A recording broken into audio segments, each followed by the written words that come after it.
Hello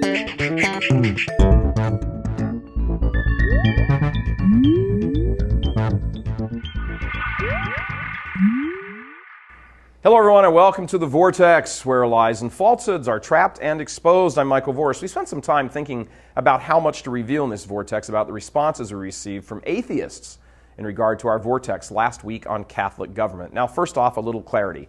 When I suggested the phrase a benevolent dictator, I could have been a little more precise.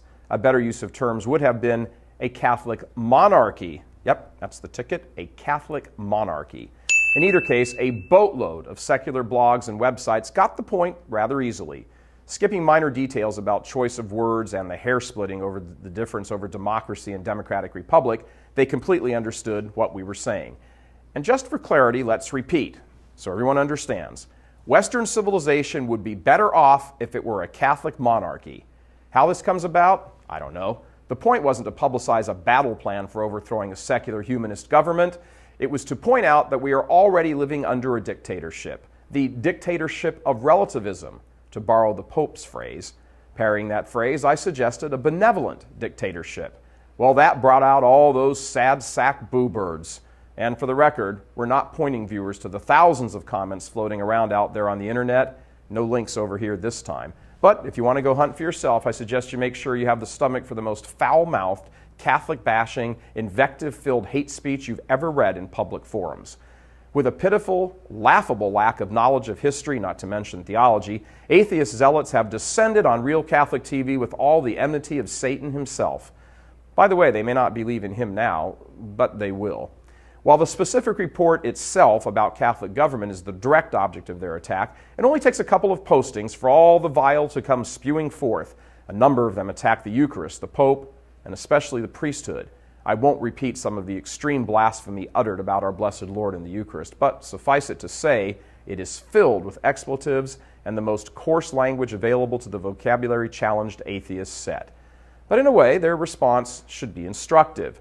See, the whole point of that Vortex episode was to reveal that Catholics need to start seeing the world for what it is, for what it has always been, ruled by a hate-filled angelic monster that wants to destroy, or as St. Peter says, roam about like a roaring lion looking for someone to devour.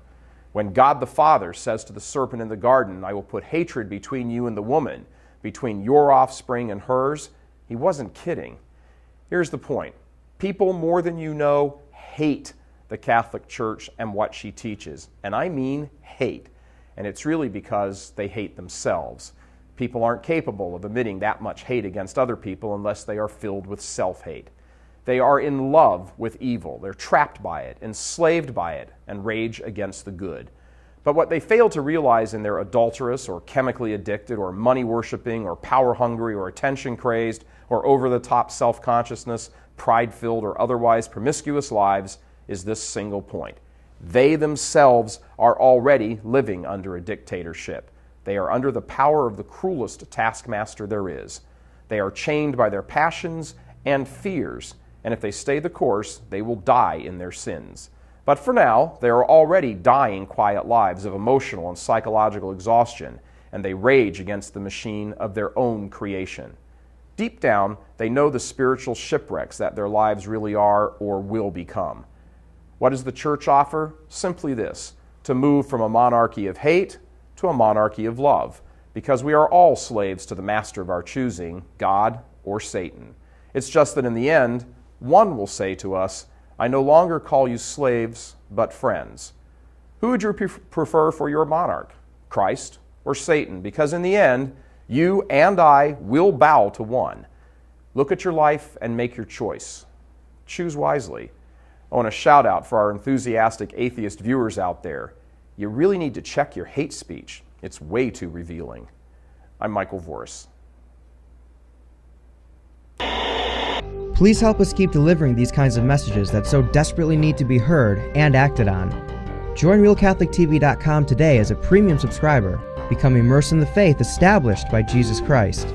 The Catholic Church is the only hope against evil because that is its God-given mission. As our Lord said, apart from me, you can do nothing. Join RealCatholicTV.com today as a premium subscriber and come to learn and love Christ more deeply.